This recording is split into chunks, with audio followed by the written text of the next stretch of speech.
رنگ کا کبوتر ہے وہ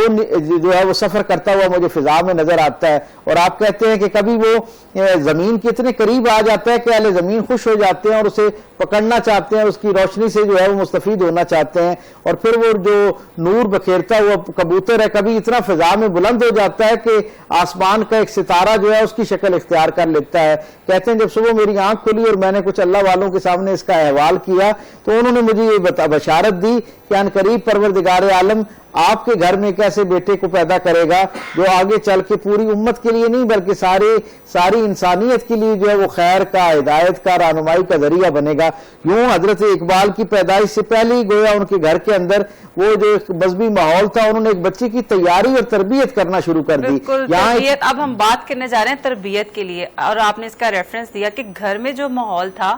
اس کے اکارڈنگلی ان کی تربیت ہوئی، تو ماحول کتنا میٹر کرتا ہے یہ بھی بتائیے گا۔ جی ہاں، ہم سب جانتے ہیں کہ انسان کی تربیت اور اس کی جو شخصیت ہے اس کی بنیادی خد و خال ابتدائی چند سالوں کے اندر ہی واضح ہو جاتے ہیں، اور اس میں ظاہر ہے کیونکہ پہلے چند برس تو بچہ کلیتاً جو ہے وہ اپنے گھرانے سے وابستہ ہوتا ہے اور اپنے گھرانے سے ہی سب کچھ سیکھ رہا ہوتا ہے۔ اب تصور کریں، اقبال خود بیان کرتے ہیں اپنی بچپن کے احوال کے ذیل میں اور پھر اپنی تربیت کے حوالے سے۔ آپ یہ کہتے ہیں کہ میرے والد گرامی فجر سے پہلے اٹھ جایا کرتے اور فجر کی نماز کے بعد سارے افراد خانہ کو ایک حلقے کی صورت میں اپنے ارد گرد بٹھا لیتے، قرآن حکیم کی بآواز بلند تلاوت کرتے اور اس کی ہر دو آیات کے بعد اس کا ترجمہ اور اس کا مفہوم جو ہے وہ ہم پر آشکار کرتے، ہمیں اسے سمجھاتے، جو گویا اللہ کا پیغام ہے اسے ہم تک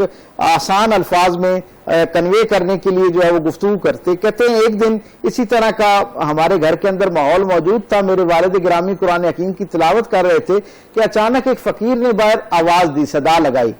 حضرت اقبال کہتے ہیں کہ میرے والد قرآن حکیم پڑھ رہے تھے، انہوں نے مجھ سے آنکھیں چار کی تو میں نے انہیں آنکھوں میں اشارہ کر کے یہ بتایا کہ آپ اپنا یہ درس ہے اس کو جاری رکھیں، اور یہ جو باہر فقیر آیا میں اس سے جا کے ملاقات کر لیتا ہوں۔ اقبال باہر گئے اور تھوڑی دیر کے بعد آ کے دوبارہ اس حلقے کا حصہ بنے۔ جب درس قرآن ختم ہوا تو ان کے والد نے ان سے پوچھا کہ وہ جو باہر فقیر آیا تھا تم نے اس کے ساتھ کیا معاملہ کیا؟ تو علامہ اقبال کہتے ہیں کہ میں نے بڑی فخر کے ساتھ اور ایک کامیابی کا اعلان کرتے ہوئے نے کہا کہ میں نے بڑے اچھے طریقے سے اس فقیر کو ٹال دیا۔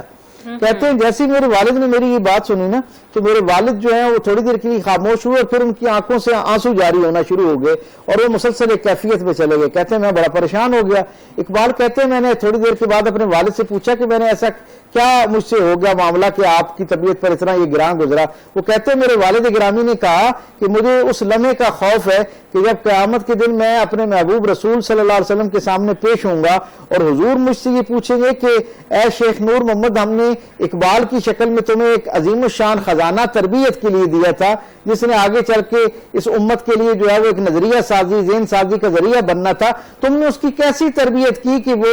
ایک سائل کو جو ہے وہ گویا چلتا کرنے میں اپنی کامیابی محسوس کر رہا ہے۔ علامہ اقبال بتاتے ہیں بس میرے والد نے اتنے پر اثر انداز میں، اتنے خلوص کے ساتھ اور اتنے درد دل کے ساتھ یہ بات کہی۔ کہتے ہیں کہ سردیوں کا موسم تھا، سیال کوٹ کی گلیاں تھیں، ہلکی ہلکی بارش ہو رہی تھی اور اقبال جو ہے بڑا ناپا بغیر پاؤں میں جوتا لیے جو ہے وہ اس فقیر کو ڈھونڈ رہے تھے، اور بالآخر اقبال اس فقیر کو جا کے ملے اور اس کی جو خدمت تھی، جو اس کا تقاضا تھا وہ اس کو پورا کیا۔ تو اس سے اندازہ ہوتا ہے کہ ایک آدمی جو ہے اس کی تربیت کے اندر والدین کا کتنا عمل دخل ہے۔ اور پھر دوسرا درجہ گا کہ جب کوئی ساحل آواز دیتا ہے تو لوگ آج کے اگر دور میں دیکھا جائے تو وہ یہ پہلے جج کرتے ہیں کہ ضرورت مند ہے بھی کہ نہیں، پیسے دینے بھی ہیں کہ نہیں، تو کیا یہ چیز دیکھنی چاہیے؟ جس نے صدا لگا دی اس کو خالی ہاتھ نہیں بھیجنا چاہیے؟ دیکھیں،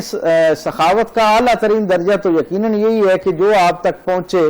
جو آپ کے سامنے اپنا سوال رکھے، اس کے سوال کو پورا کرنے کی کوشش کرنی چاہیے۔ لیکن یہاں ایک اور معاملہ بھی ہے جہاں یہ سچائی ہے، اس کے ساتھ یہ بات بھی ہمیں عامت الناس کے درجے پر اپنے ذہن میں رکھنی چاہیے کہ ظاہر ہے ہر آدمی کے لیے انفاق فی سبیل اللہ میں ایک خاص رقم ہی ہو سکتی ہے نا، ایک خاص حصہ ہو سکتا ہے جو ہم اللہ کے راستے میں خرچ کرتے ہیں۔ اب ہوتا کیا ہے کہ جب ہم فقیر کی بجائے جو پیشہ ور گداگر ہے جب اس کو وہ رقم دے دیتے ہیں تو اس سے دو نقصان ہوتے ہیں۔ ایک تو معاشرے کے اندر گداگر جو ہے وہ ایک پیشے کے طور پر اسٹیبلش ہونا شروع ہو جاتا ہے، اور بہت سارے لوگوں کو ایک امید مل جاتی ہے کہ ایک آسان طریقے سے صرف صدا لگانے پر ان کی ضرورت پوری ہو جاتی ہے، انہیں کوئی محنت مشقت کے پروسیس سے نہیں گزرنا پڑتا۔ اور دوسرا میں سمجھتا ہوں اس سے بھی بڑا معاشرے کو یہ نقصان ہوتا ہے کہ کیونکہ ہر آدمی کے پاس اللہ کے راستے میں خرچ کرنے کے لیے ایک محدود رقم ہوا کرتی ہے، سو ہوتا کیا ہے کہ جب اس طرح کے جو غیر مستحق لوگ ہیں اور عادی اور پیشہ ور گداگر ہیں، جب ان کو ہم اپنے مال میں سے حصہ دینا شروع کر دیتے ہیں تو وہ جو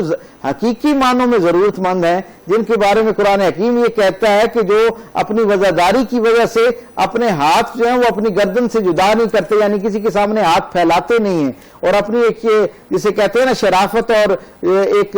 وزاداری کو قائم رکھتے ہوئے اپنا احوال لوگوں پر نہیں کھولتے، ان لوگوں کی حق تلفی ہونا شروع ہو جاتی ہے۔ اس لیے فقیر جب پہنچے، جی ہاں، دین رحمت جو ہے نا جہاں وہ انفاق فی سبیل اللہ کا حکم دیتا ہے، اللہ کے راستے میں خرچ کرنے کا حکم دیتا ہے، آپ ذرا تصور کیجئے کہ وہ اس پر کتنا عظیم الشان اجر جو ہے اس کا وعدہ کیا گیا ہے۔ تو آپ خود سمجھیں کہ جس معاملے پر اتنا عظیم الشان اجر کا وعدہ کیا گیا ہے، وہ صرف